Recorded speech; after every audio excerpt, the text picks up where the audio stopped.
working for excise also as well as for taxation also. So our department has not got restructured yet, but they are planning for restructuring.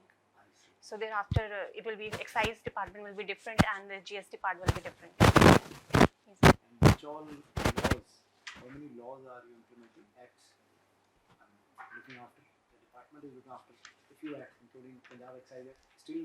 Yes, sir. We have our own act now, HP Excise Act 2011. Based on basically? Yes, sir. Based on Punjab Act. And what about of course, the state sales tax act is now gone, so it's replaced by GST. Yes, and sir. Any other laws? So VAT we are going through, but that is only for the petroleum products. Yes, sir. And another one is PGT, but now also the government has taken it away. So that is given to the transportation department. Okay. But we are going with the excise work as well as the GST. tax also, which was being looked after by, or passenger tax, which was being PGT, yes, sir. Earlier it was, but this year it was given to the transportation department. Okay. Yes, sir.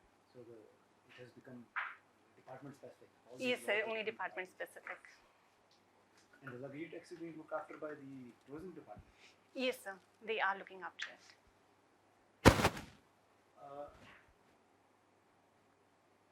There has been a major reform in the last, when this government came, immediately after that a reform came in the form of GST. Yes, sir.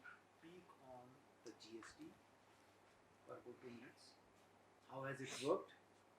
What are the weaknesses in this act which you want it to be plugged in the coming few years only?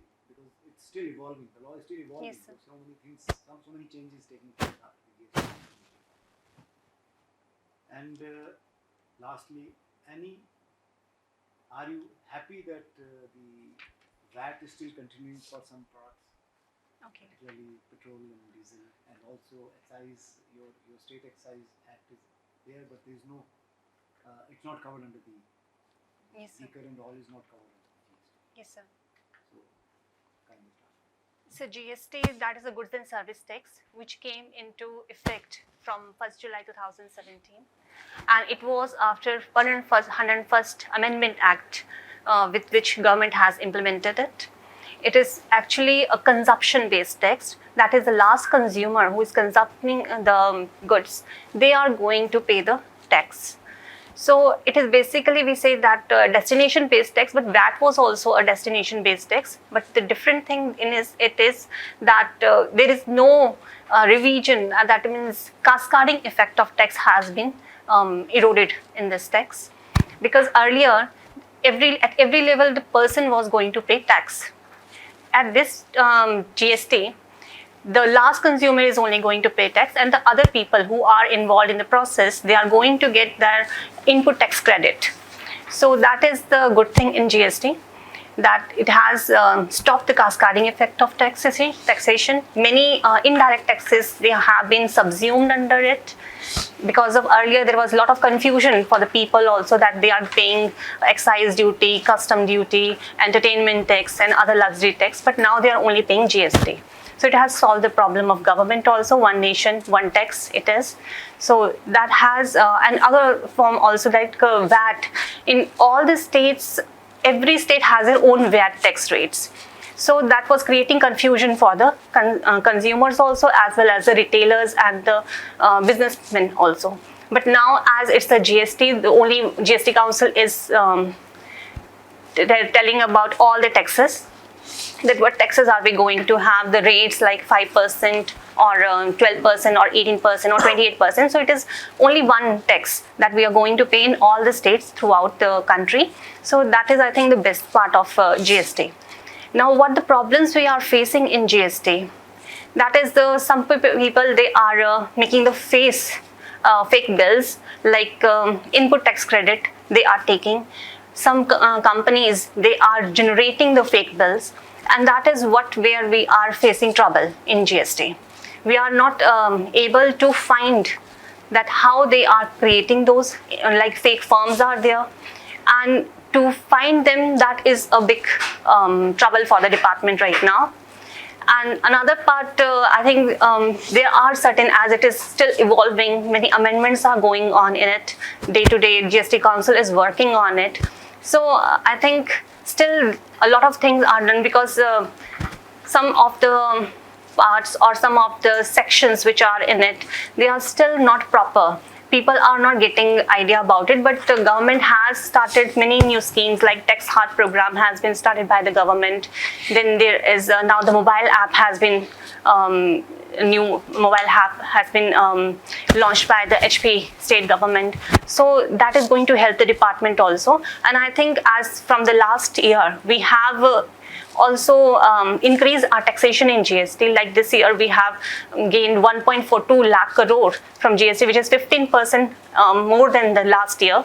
So I think that is incredible. We are doing better by each passing day. So I think for the next coming years, we are going to have the best tax with the amendments, and we will be finding those we will find some devices also, so that we can have better chances to find those people who are creating fake bills or creating fake companies, so that we can stop it. And what about the petroleum products and other things? So petroleum products, actually states are not ready to give it to the excise and taxation department, because that's a big part. Interested, because if the government of India was interested, they would have included it. It's okay. So as we know that in any case, 50% will come to the states. Taxation was actually the state subject, and the government has made the policy when the GST came. So all the states have given their they have just told the government that they are ready for the GST. So that time, I think it was state were not ready for put that petroleum products into it, because much more part of their revenue that comes from the petroleum products only. Not willing even today. Yes, they are not willing even today, but excise department still asking for it to give it to them, and there's still that you may say that war between the two departments that is still going on.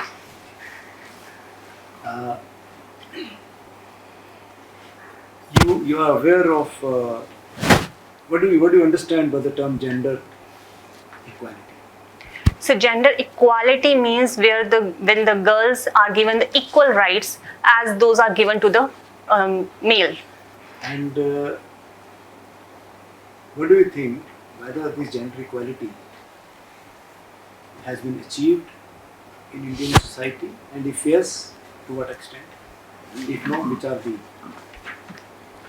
impeding factors? Government is trying to implement the gender equality, but still we are lagging behind. As we know, our rank is still at 139. So we are not at the gender equality or gender parity, we may say, because there are many problems in our country. Still, there are lots of schemes that government is starting, that Swablamban Yojana has been started by the HP government also. They are giving entrepreneurship chances to the women also. But as we have a patriarchal society, and we have got independence just 70 years back, so, and the US has got it 300 years back, so they have gender equality. So I think we also need some time, more schemes need to be implemented. Parents need to be aware, through education we can do this thing. Now the people have started sending their girls to the school, but still there are people, we need to aware them. The societal mind has been changing, but still a lot of work is need to be done. Yeah, it's more about the mindset. Yes, sir. You see, the education and literacy is one factor, but we see in our society when the girl graduates, Yes, sir. the first thing comes to the mind of her parents is to marry her. Yes, sir. Most of the time. Yes, sir. If you go to the villages, this equality, gender equality, or gender issues, this seems to be just in vain. Yes, sir. Right, sir. We have all the laws in place, anti-dowry, laws against crime against women, and then we have reservations Yes, for sir. various political institutions, reservation for women, and states are increasing the reservations, panchayats and all. Yes, sir. But why these things have not worked? Because 70 years is a very long period of time, more than 70 years. So if we go through our educational literacy, we will find that those people, the young generation, which I'll say my generation, we are more literate, so we can make changes in the coming future. But those are previous generation, like my grandfather, my parents, they are not that much literate. That time the literacy was not there. They are getting aware now as they are going through the social media, through television. They are looking at how the girls are coming up with the new ventures and how they are working. So now they are changing their mindset. But actually we need to aware people. And awareness is the only thing that could come through education. And as we know that our educational setup is also like that. We always say that girls should go to the education line, that's a noble profession. They should go to the doctor line, that's a noble profession. And if you're going to the inspector, then they startle that why you are going to this side. Many people ask me the same question, but I think that it is only we that we can make a change. If girls will be aware of their rights, they will take some steps, they can change things, and I think the society can also change it as the education will be there. We need to aware people. Yes. Shikha, first of all, your name has got very cultural overtones. Yes, sir. So like first spell of that. So Shikha is, Om as you know, is a sacred sound, universal sacred sound, which consumes all the sounds in it. And Shikha, that is the flames, that's a peak. So that's a peak of this sacred sound, that is Shikha. And I'm thankful to my parents who have given me this name. Society, specifically in Himachal Pradesh, and especially the kind of social ethos which has not come up with the kind of mindset, desirable mindset. Policy enablers are there, policy empowerment is already there, but then the grassroots level kind of change is not happening. What do you suggest? I think, as you said, sir, there are very few leaders. As we say in our parliament also, or in our legislature, state legislature assembly also, there are only, I think, 4 candidates who have come into the politics, the MLAs. And in MPs also, there is only one MP, that is from Himachal, Mrs. Pratibha Singh. So that is the one thing that people have not seen, many women in the leadership quality, they have not seen. But nowadays, as you will see, many HAS, they are coming forward. There are many girls who are coming forward. In the teaching line, already the women are there, but not in the entrepreneurship. Now, as the government has started the Swablamban Yojana, they are giving 35% subsidy to the women also there. So I think with that, many people will be aware of it. And at grassroots level, what we need to do is, we can only aware them when more and more women and more girls will come to the leadership point. Like you may say that things are changing. Like last year also, when there were panchayat elections were there. So I think one girl from Bilaspur, Muskan, she became Pradhan, and she was the youngest Pradhan of Himachal Pradesh. So as she has come up, many girls have taken her as their idol, and they will also come up. So it depends on the leaderships. If there will be more women representatives in the state, I think. Major leadership traits. Yes, sir. Can you demonstrate 1 or 2 examples from your own life where you excelled only because of this belief in teamwork or passion for learning or for the challenges which you... So as far as the passion for learning is there, as you know that I have worked for 12 years in the different ways. I have taught as a PRT, I have taught as a TGT, I have taught as a PGT also. And thereafter, I wanted to go for the NET examination, which I qualified also for the professor level. But I have not given that competition because that HP Service Commission, they had not just declared the post thereafter. But the another thing I'll say that thereafter I have worked as a health worker also. So I've learned things from there too.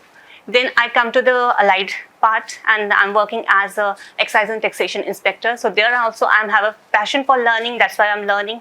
And then still I have continued my study and I'm just appearing for the interview now.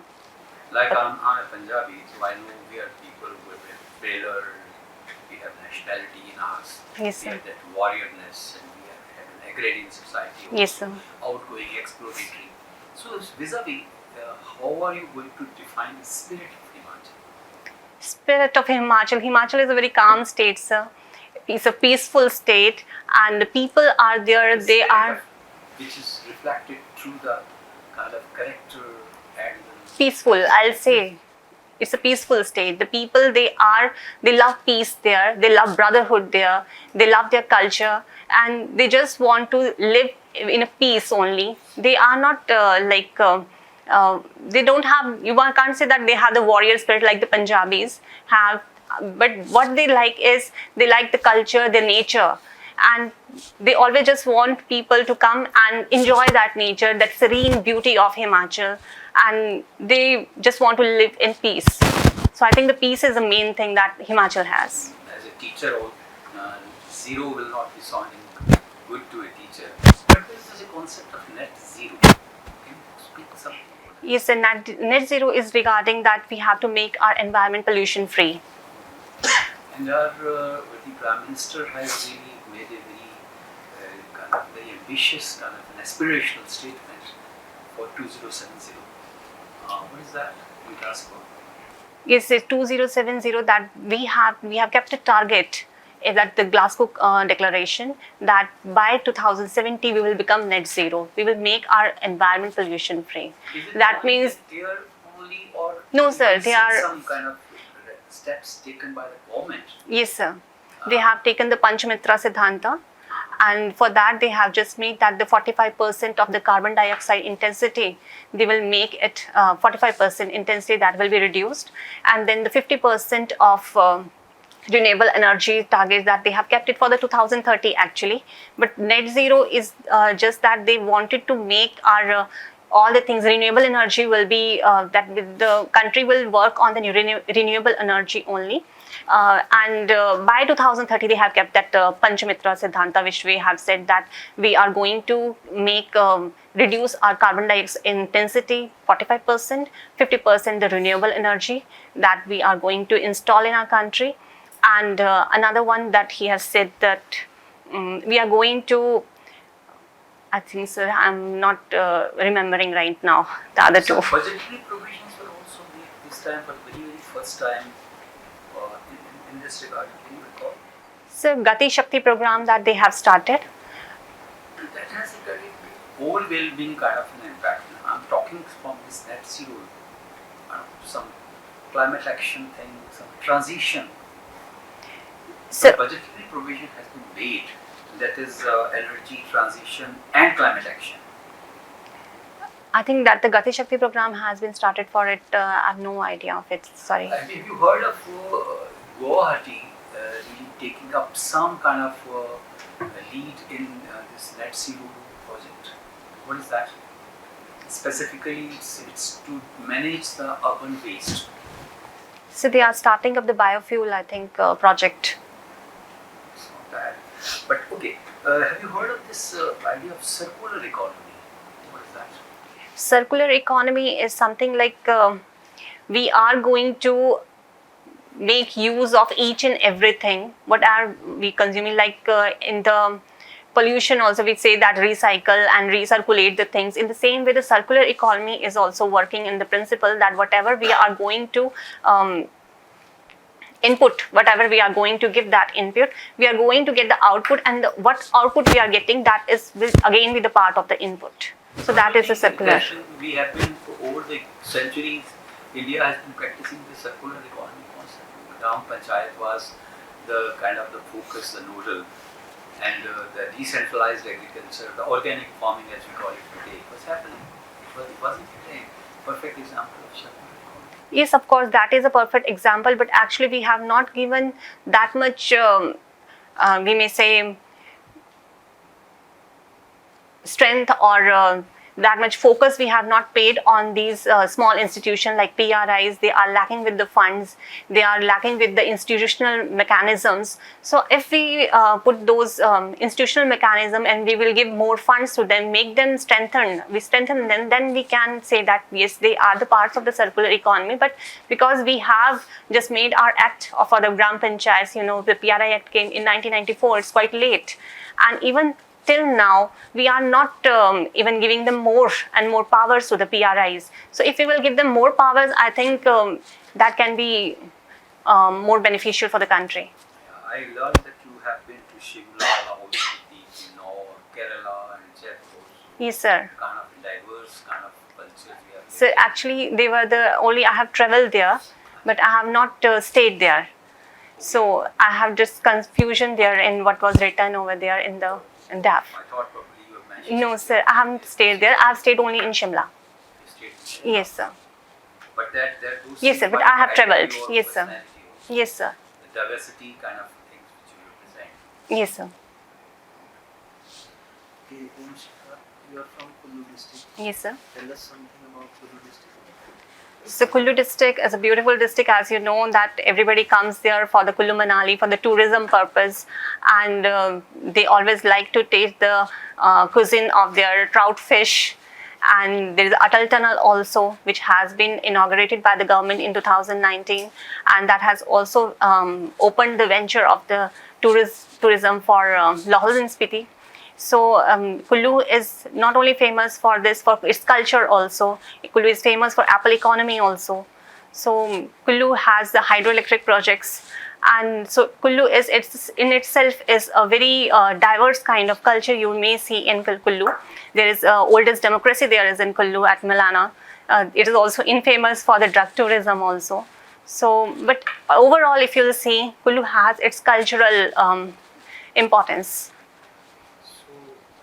There are a lot of drugs problems. Yes, sir. And a lot of drugs is being supplied to the country and out of Yes, the sir. country also. So as a DSP narcotics, what will you do to curtail it? Sir, first of all, I would like to give suggestion to the government that as HP government has even talked about it in last year's budget also for the hemp cultivation, that should be done there, because most of the thing, as we know that it is mainly known for the Malana cream, the Malana village, which is the oldest democracy. But those people, they don't have the employment sources. They cannot even grow the simple kind of wheat or maize. Their land is only giving them more benefit through the drugs, the Malana cream, which they are growing up there, the cannabis plants. And if they provide them with the hemp cultivation, I think that will be good for them, because they will get the employment. And if they will get the employment, they will not go for the drugs business. But it is not only Malana, whole valley, Kullu valley, and whole Parvati valley. It is all indulged in drug trade. So that is mainly because they don't have the skills, have not been developed there. The people are not that much educated. And secondly, they are indulged in this business because they don't have any other employment. So to sustain their life, they are going on for the drug business. So do you think government is not doing anything in Kullu district for employment generation? What they are, yes, of course they are doing, but actually the Kullu is, the villages are quite remote villages are there. Transportation facility is not provided to them. They are far away from the main city. As we have to go to Malana, we need to go by walk there. And even if the transportation is going, that is still the halfway. And that's only not even a single bus is going to Malana. So that's really a problem, that people are not implementing the skills. There is only 1 or 2 schools, but the people are not sending their children to the schools. And that is mainly because they don't have any other work to do. They send their children for this business only. And if we give them the employment, I think we will provide them the skills. They can go for the other thing, like the hemp cultivation is a good idea of government. There is a Gurudwara in that valley. Yes, sir, at Manikaran. Which river flows there? It's Parvati River. What Yes, is sir. the source of that river? It's a Mantalai Lake. Manth. Yes, sir. It is in India or? No, sir, it is in India. It's in Chandigarh Pass, So Kullu. you love to travel new places and explore new cultures. Yes, sir. Any recent place you visited? Sir, I have visited Kaja at Lahaul Spiti. Kaza. Yes, sir. So what you learned about Kaza?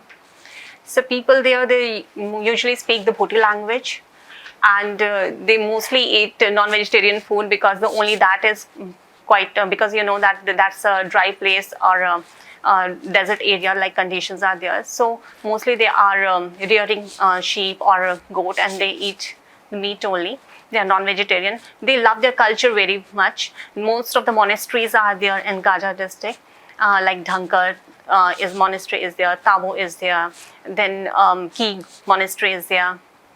So people, they go to monasteries, they do their meditations, they chant their own mantras, which they usually speak in Bhoti language, and they used to drink salt tea. So they have different cuisine that they eat there, and that is quite different from the other parts of Himachal.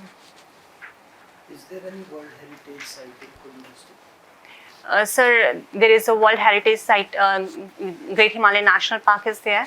And then all over Himachal, is there another heritage site? Yes, sir, at Tabo. Tabo is also, I think, a World Any Heritage other Site. you remember? What's sir? Any other site you remember? Hidimba Temple, that is also given, I think, the UNESCO Heritage Site. Highest female literacy in which district of Himachal? Highest female literacy, sir, it's in Hamirpur, Hamirpur district. Whole hydroelectric project is there. That is in Mandi, sir. Suppose you are posted in Kullu district Yes, sir. as a SG, Yes, sir. and you have the news and you come to know that there has been tree cutting going on Yes, sir. in Great Himalayan National Park. Yes, sir. So some elements have taken out some trees from that park. Yes, sir. Then how will you stop them from doing that? Because they are powerful men, they are MLA people who are connected well with the local MLA. And MLA is pressurizing you that you just keep and don't even challan. Okay. What will be your take? Sir, first of all, I would like to convince the MLA, sir, that this is wrong, and as he is a representative of the people there, so he should work for the people, he should work for the environment. First of all, I would like to convince him. Secondly, I will try to talk to the forest department, who the person is in charge there. I will give them the instructions to keep eye on there. And as we have now installed certain cameras also in the forest, so we can take help of it, we can record the things there, and we can present it. Because if you are doing your duty, MLA cannot say you to what the duties you have. You can only convince them, you can make them sure, but as you are a civil servant, you have to do your duty. Only the thing that MLA can do with you is your transfer, so you should be ready for the transfer then. Shikha, you mentioned to Chairman Sir that one of the problems as an excise inspector you're facing is that there's a lot of GST intake Yes, sir. with the shell companies, Yes, the sir. fake companies that are there. So Government of India has taken a number of steps in order to stop these shell companies Yes, sir. from operating. Can you mention any two steps that the government has taken? So recently they have launched a mobile app also, and the Peridot and many other websites are there through which we can work through and to find out that what the links from where that bills have been generated. And another thing that we have now started working with the NIC as well as geospatial those people, that we can find the locations of the company. Excise inspectors, they are even directed to go to the field checking. Whenever we get any complaint for the registration of any company, we should go there ourselves and to find that whether in the field checking we find that actually that firm is there or not. So through that way only we can stop it. But actually what we face problem is that we are lacking the manpower. So when we have to look after the work of excise as well as of taxation, and we have to go for the bench checking also, for the GST part also. So we never get time for the field checking in between to find out that so many companies are giving their registration forms, whether they are actually there or not. So now the government is increasing the manpower also. Like in my batch, only 40 people have been included in the excise and taxation department. So I think now as the manpower will be there, the people will go and keep check on these companies. Don't you think it should be the responsibility of MCA, Ministry of Consumer Affairs, to check this type of companies? I don't think so, sir. I think the taxation department is in itself is able to do it. You seem to be a very strong advocate of implementing hemp cultivation in Yes, sir. Himachal, right? What are the cons or the I would say the problems that can be associated with once the hemp cultivation is implemented? So I think as the hemp cultivation will start, there will be excise and taxation department who will look after the cultivation part there. They will be involved there, and they will only send the plants which are generated there. The plants will be handed over to the factories, and they will work on those plants only. So the people will not make that cannabis products there in itself in the fields. So I don't think that the problem will be there. Only the part can be there that we need to keep checks and we need to make certain rules and regulation for the excise department also, how they are going to work on it. What is stopping the government from implementing it? It will bring additional revenue. Of course, it will bring the additional revenue to them There also, must be but something still that is they stopping the government. actually they are finding that if they will start the hemp cultivation, they will regulate it, then many people will start doing it ethically, and because of that, it will be difficult for the government to regulate them. Because right now they are just thinking that these are simply the few patches of the land where they are going to work on it. But later on, with the hemp cultivation, the people may start for the drug cultivation also, and that could create trouble for the government because there will be the regulation for it, so they would not be able to find out the reasons. But even now, the government is not able to regulate it. If it is going, it is already, people are already doing it. Yes, sir. So rather, if the government makes it legal, so they'll find ways and measures to regulate it as well. There Of must be course, something yes. else which is stopping them from doing it. So sorry, I have no idea of it. Have you heard of the PLI scheme? Sir, yes, sir. Kindly Coming. apprise the panel about the scheme. So PLI scheme has been started for the many sectors by the government, like the food processing sector, they have started it. So it's the production linked incentives that they are providing, that the new manufacturing companies, they may start in our country as well as in the state also, so that we may get new products like food processing industries, that can be a new employment generation, can be provided for the many people who are lagging behind. And that will, the many manufacturing part, we are just making ourselves self-reliant through this program. Are all PLIs same for all sectors? No sir, it's quite different from each and every sector. Can you mention two sectors and compare them? Any two sectors of your choice? So one is the food processing sector, other one is the textile and the textile sector, where we are making ourselves. So what are the different incentives that are given to food processing and textile sectors? Sorry sir, I have no idea of that right now. What is the total revenue that Himachal Pradesh has got from excise? Still, it was 7,044 crore. 7,044. Yes sir. What percentage has increased from last time? Yes sir, it has been increased to 15%, I think. 15. Yes sir. What is the new excise policy that they have brought up? So the new excise policy, they have just started the COVID cess, which was earlier there. They have half that COVID cess now. They have now 1 rupee cess, that is on the liquor bottle for the cow shelters, that has been started. Now they have just your licenses which are there for the excise, I think country liquor, that has, the fees has been halved, and for the IMFL they have doubled the fees. Yes sir. So in a way they are encouraging people to have more country liquor rather than No sir, that is not so, because the people are consuming more and more country liquor. So they know that country liquor is, sorry, I have just spoken something else.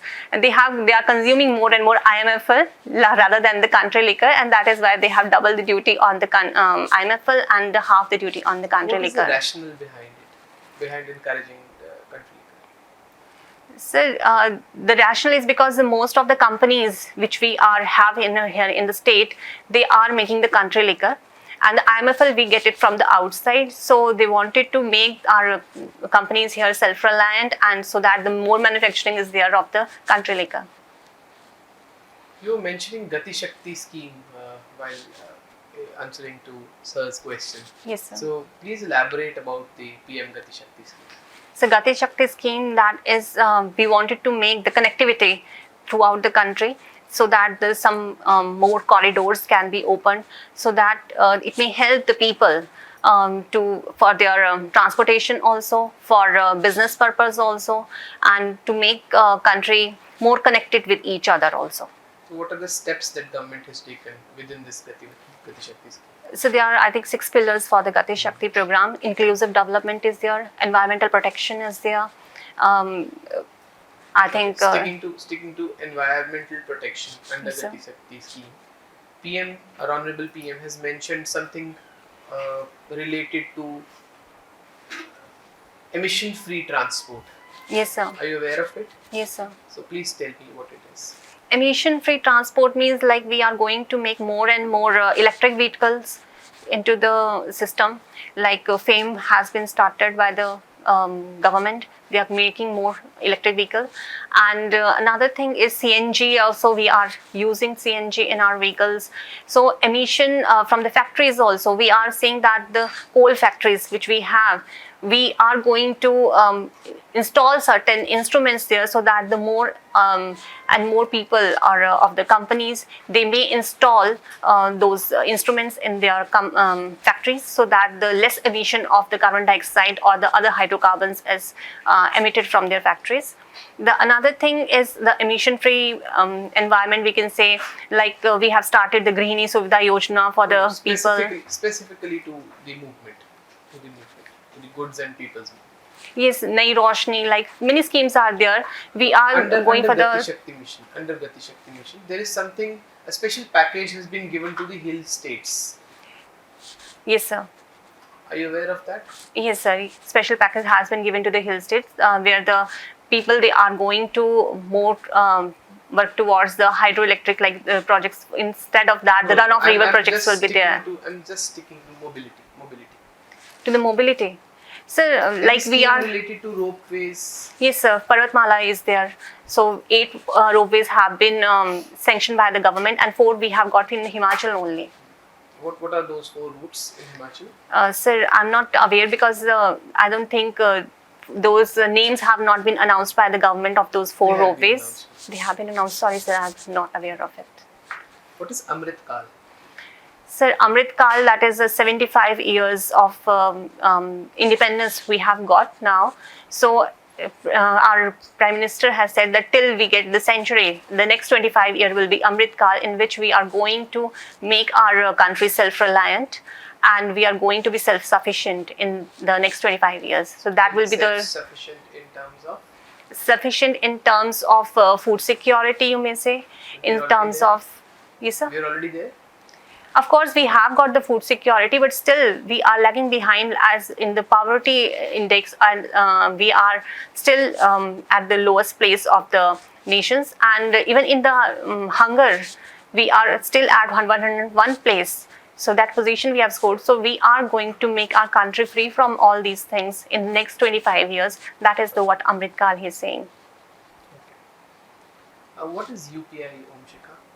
UPI, that is the payment transaction. It is unified payment transaction. That is UPI. How do we use it? What is the major use of it? We are making the digital transaction through it, and through that, the people, the economy, that is becoming cashless. Yes, sir. So, what role does a QR code plays in a UPI transaction? QR code is a scanning code that we use through our mobile phones or electronic devices, so that we can that is connected with the accounts, and through that we can make the transactions happen. Okay. Recently, government has introduced 1, 2, 3 pay feature in the UPI. Are you aware of it? Sorry, sir. No, I'm not. Anything you know about the DigiSathi helpline that has been established? So I've heard of it, but not aware of the completely what is it.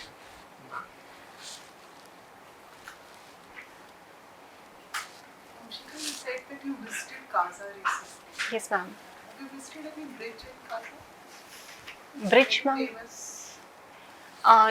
Yes, ma'am. There is one bridge. I'm not getting that name right now. Did you visit? Chicham Bridge, I think it is. Yes, ma'am. What is so special about that? It's the highest bridge, ma'am, that the BRO that has made there. BRO or any other department? I think the Border Road Organization. Not quite aware of it, but yes, there is a bridge. That's the highest bridge has been made there at Chicham. So it is highest in India or highest in Himachal state or highest in Asia? It is highest in India, I think. So since you belong to Kullu district, Yes, ma'am. Kullu district has lot of handloom and handicraft products. Yes, ma'am. Any challenges you can specify the sector is facing? Yes, ma'am. Lots of problems which the handloom sector is facing, that earlier they were using those handloom machines, but now that the new machines have come up, so those khaddi, which they usually call, they have been stopped now. So people, they are not getting that employment which was actually they were using there. So people, most of the companies or the weavers industries, they have moved to the machines, and for machine they are not going to get those people who are actually the illiterate people. They don't know how to use machine. They were using those khaddis and they were making it through their hands. So that handloom factories, they have been closed now, most of them, and that's why they are facing the unemployment problem. Any other role of the cooperative society to take care of the sector? Yes, ma'am. As the people, they are now, we have started one district, one product scheme has been there, and we are just encouraging those people who with the. Implementing that scheme? Yes, ma'am. Booty weavers have even started some of the khaddis that we have given the GI tag to the HP shawls or the Kullu shawls, you say. So those. I'm asking for one district, one product scheme. Yes. If Kullu district is implementing that scheme, which product they are, promoting under this scheme? I think Kullu shawls. Kullu shawl. Yes, ma'am. Any specific cooperative society which is responsible for making of these Kullu shawls? I think boutique weavers are, that is the only there, but I'm not aware of any other, ma'am. So this is the only problem you think, that is related to machinery or handloom? No any other obstacle, any other challenge? The other challenges are there, ma'am, like the market conventions, they are not getting the proper markets. But if we will start some fairs, festival, as like from last 2 years due to the pandemic, so our tourism that has crashed in Himachal, our tourist economy, as a tourist used to visit there and they used to buy these products, so they are not getting that market, so they are not finding good their products, you may say, earnings from them. Has Government of India announced some handloom center in Kullu district? Yes, ma'am, that has been started at Bhuntar, I think, multidimensional center. Bhuntar? Yes, ma'am. Himachal state has identified certain uranium deposits. Yes, ma'am. Are you aware of? Yes, ma'am. Some of the uranium sites are at Garsa also in Kullu. Yes, ma'am. What will be the implications of this? As this uranium sites, they are wanted to have it because most of the time we are getting these uranium products from the out of our country. We are importing them. So if we will get it from our own country, so that will be able to make India self-reliant, I think. So they can get it from those where they have found it. I think in Garsa Valley they have found certain residues of the uranium products. That is recent, or in recent some other district also they have found? I think in Hamirpur also there is. You mentioned that Kullu district is very famous for Atal Tunnel. Yes, sir. Do you think Atal Tunnel has opened a Pandora box for unsustainable tourism? Of course, it is for Lohal and Spiti. Like we have not done the main work before starting it. There are no more hotels and Lohal and Spiti. There are no facilities for how we are going to manage the waste products there. Building of more hotels will contribute to. No, ma'am, not only the hotels only, because as the tourist is going, they are just littering around, and that's creating problem for the locals also, as well as for the tourist also. There is no proper you may say the programs for them, like how they are going to use that waste. Solid waste management is not there. They are. We should stop tourists coming. No, we should not. We should make the things available there. We need to build our infrastructure there so that when the tourists come, we can utilize that infrastructure properly. Like I think the district department, they have. District or Lohal Valley. Don't you think it is already ecologically so fragile? Of course, ma'am, it is fragile, but we need to make certain things because that is going to. Like as the district administration have recently, they have provided some jute bags to the people who are coming inside the Sisu area. So they are providing them the jute bags so that they may collect their waste material in that only. They do not litter the valley there. So such sort of steps we need to take in the or the administration need to take. Then only we can save our environment there at the Lahaul Spiti also. And it has also generated more revenue for the government. It has generated more employment to the people of the Lahaul and Spiti. So we cannot stop tourists from. No, ma'am. So we are providing more new devices. We are starting there. Like we are going to start those jute bags can be given to them. We can make certain solid waste plants. Treatment plant can be started there. Homestays can be there instead of the hotels. Homestays can be provided to them so that people may get aware of the local culture there. So these sort of things can be done there. Thank you. Thank you, ma'am.